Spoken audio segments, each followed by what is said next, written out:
I'm back from my travels, and Barcelona are back as well. Now, that's a little bit in jest, a little bit of hyperbole, but it was good to see two back-to-back responses after what was a hell week of Inter and Real Madrid. This time, it was former Barca manager Ernesto Valverde that walked into that Barca buzzsaw at home. But instead of talking about the last Barca manager to win a Liga trophy, hopefully we have some nice things to say about who I hope is the next Barcelona manager to win a trophy, that being Xavi. So let's get to it. Here are the 5 headlines from Barcelona's 4-0 win over Athletic Club. One is maybe his best.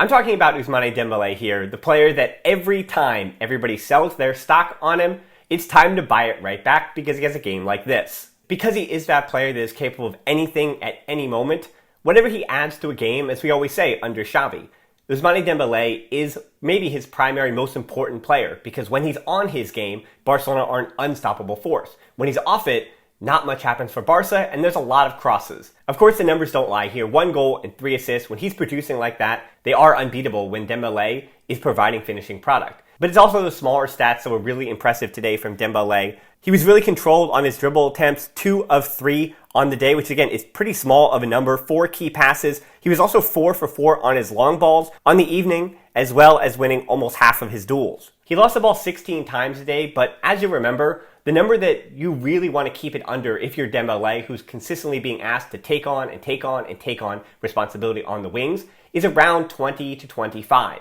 When Dembele does less than that, it means he's largely either been ineffective or very efficient, and today it was the latter of the two. The reason I say maybe his best is I'm not sure if there was a game where he did even better. Those who follow Dembele and really only think about Dembele, you can leave that game in the comments below, but this one certainly has an argument because of that finishing product. The first goal of the game that was scored is scored in an uncharacteristic way, at least for Dembele. First, there was the shot, which we do expect. Lewandowski stayed onside, and then the cross, a perfect header from Dembele. Barcelona weren't crossing to any extreme extent today, but when Dembele puts his head on the end of it, that tells you it's going to be a good day at the Camp Nou. The second goal you can kind of get on Athletic Club a little bit, the Roberto goal. Dembele started it wide, and it was just a 2v2 counterattack with Sergio Roberto, Barca making it look easy. The 3-0 came, Gavi's run in behind the defense, something we've been asking for, and that run off of Dembele gave him, that being the Frenchman, the space to cut inside. He finds Lewandowski, who turns wonderfully and hits it knowing exactly where the net is. Little aside here, I know we're talking about Dembele. Lewandowski continues to be the goal scorer in the Liga that Barcelona need to win the domestic competition.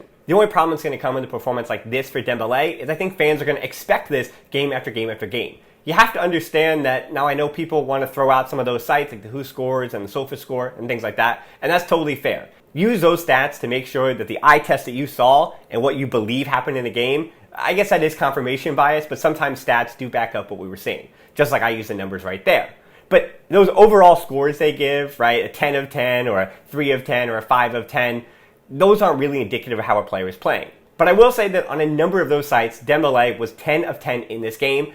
And this time, I won't argue with those sites. Certainly Dembele, 10 of 10, one of the best matches we have seen for him. If he continues to do 85% of that in 85% of matches for Barcelona, this team, that being Barcelona, is going to be in a good place to make up those points on Real Madrid and potentially still win the Liga. I want to thank OneFootball for sponsoring this video. OneFootball is the app that I use to stay up to date on everything FC Barcelona. But more importantly, because you know I'm watching every minute of Barcelona action, it does help me stay up to date with all the teams that Alemany might be scouting and looking at players for the next big transfer window. With a custom-tailored homepage, stay up to date with breaking news, live scores, and even transfer news. While on the go, you can check with matches in live time and watch those La Liga highlights afterwards. And especially if you're in a place defending the good name of La Liga against other teams. Say in the UK and Ireland, you can watch La Liga highlights on the go and let them know that it's not just Real Madrid and Barcelona, regardless of what the table says.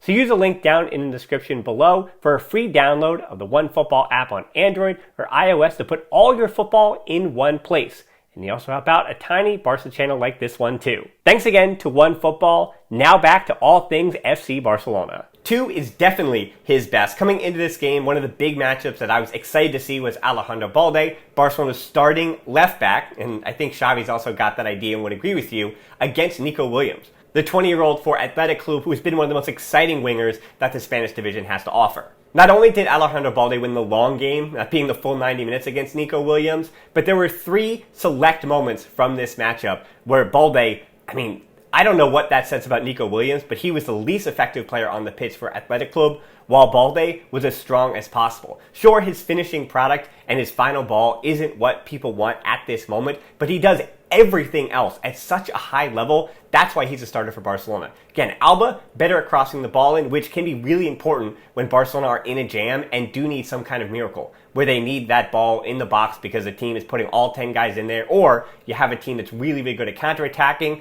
and you have to leave bodies behind that second wall, so you just have to kind of cross for your life. That unfortunately does happen in Barcelona at times. But for Balde, his dribbling, his man-to-man defense, his ability to dribble himself out of problems. I'm not even talking about dribbling forward on the wings, but dribbling himself out of problems like he did in the 38th minute, splitting a double team with a nice pass, a wall pass, and then using his speed to get around to help with the counter-attack. He did it early in that game to Nico Williams to shut him down completely, and then late in that game he did the exact same thing. Shut him down, the help came to try to take the ball back, and he got himself out of trouble. Having Frankie de Jong helping him defensively, as de Jong was playing as, we'll get into the formation in a second, but having de Jong so close allowed Balde to have somebody to play off of that wasn't just playing back to the goalkeeper or to Eric Garcia in that first half, and that was really helpful for Balde too. Just like Dembele, I hope to see 85% of this from Balde for most of the rest of the season. But if you didn't know it already that he's the starting left back for Barcelona, this is the game that I think is going to be or should be the nail in the coffin for Alba and Alonso and any other doubters out there just yet.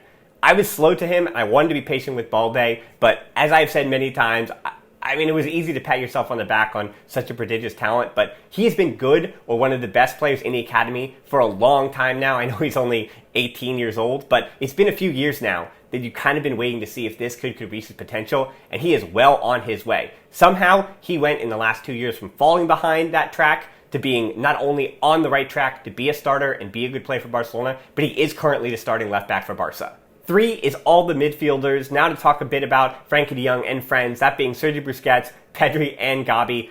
This was kind of a 3-4-3 in the build-up as we expect, with that 4 formation in the midfield, sometimes being a diamond, but it also looked like a 4-3-3 with Pedri playing as that left winger, that almost Iniesta-esque left wing position. You remember that one where he would invert, but kind of just sit in the middle of the field, which pushed, especially when Barcelona were pressing, which they did in this game, would push Lewandowski, whoever was at number 9, it was David Villa a lot of the time, out to the wing to defend on the wing. And Lewandowski did that to good effect today, and that meant that Pedri didn't really have to take on this huge role in the game, which the big picture here is, yes, Gavi getting injured is rough just a few days before Bayern Munich. That's not what you want to see at all. But that has nothing to do with the lineup that Xavi chose. He obviously didn't choose a lineup because he was willing to put any of his midfielders at risk. You don't play in case of risk.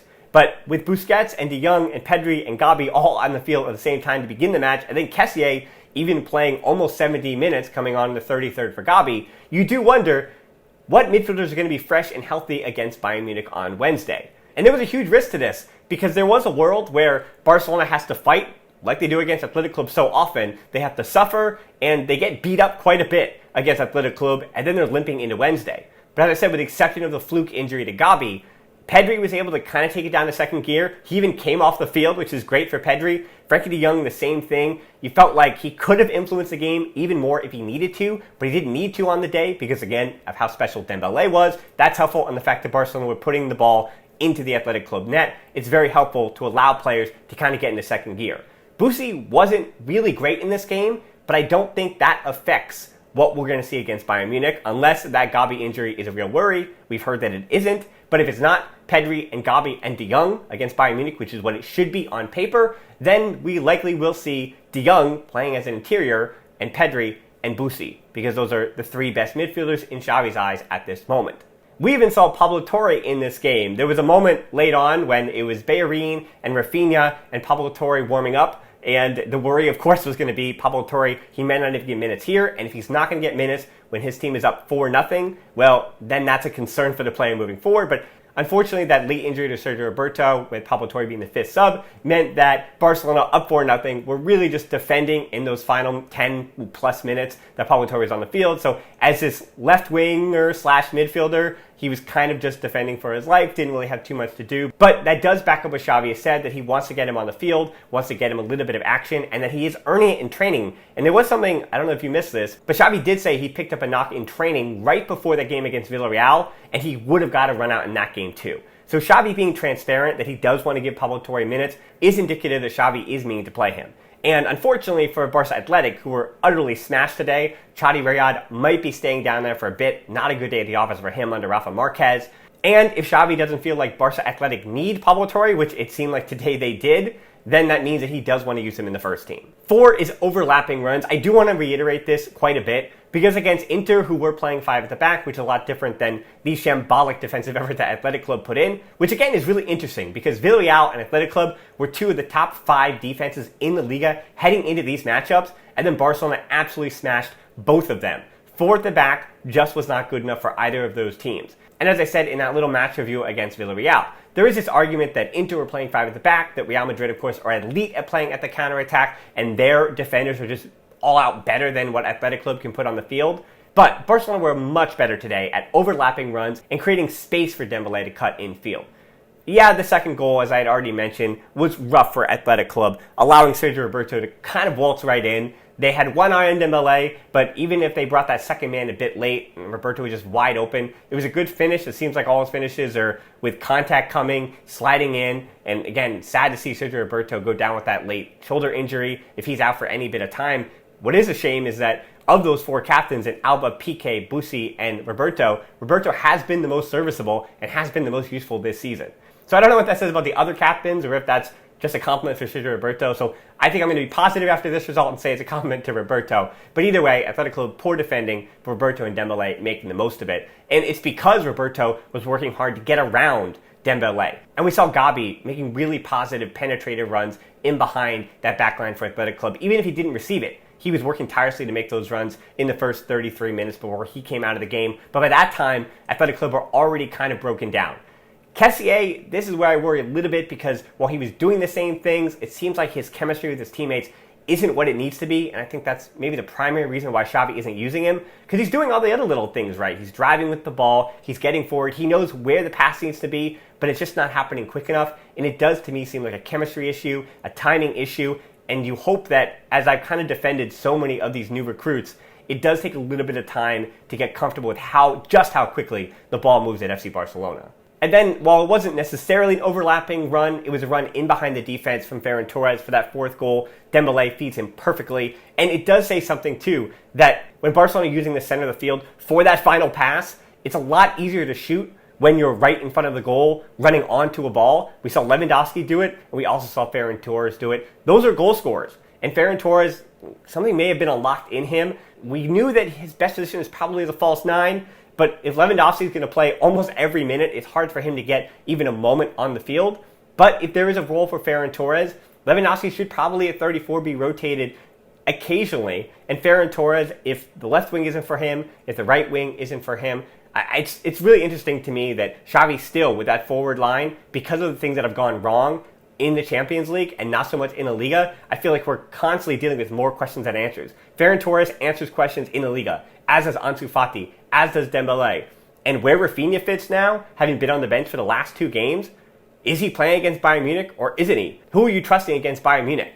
And at that point in the day, if Inter Milan does beat Victoria Pilsen already, that game doesn't truly matter. So what is Xavi going to do that is most helpful to this big picture campaign? I think a win no matter what. So who are you putting out there to get a victory against Bayern Munich, regardless of their status in the Champions League? And 5 is home cooking. And speaking of Bayern Munich, that's the match midweek, but it's also at home.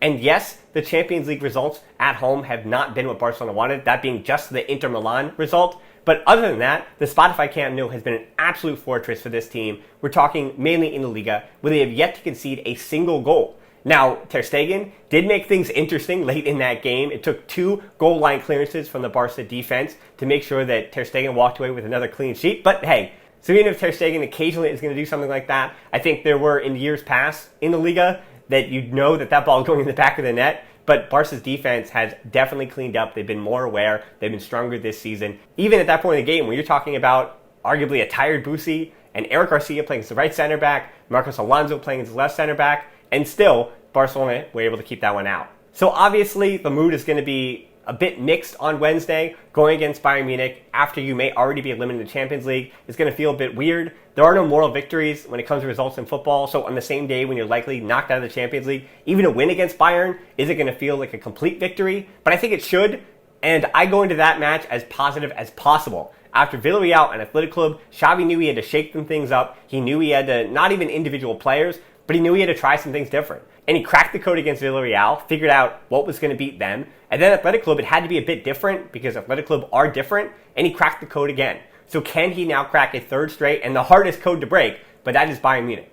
And so I'm interested to see what Xavi can do with his team to motivate them and figure more things out this season. Even if they're eliminated from the Champions League, remember they're still going to be in all competitions, now speaking of the Europa League as well. So we'll worry about that one coming midweek. We got a podcast coming out tomorrow. So subscribe to the channel, you know the deal, so that you don't miss that. And as always, until next time, Forza Barca.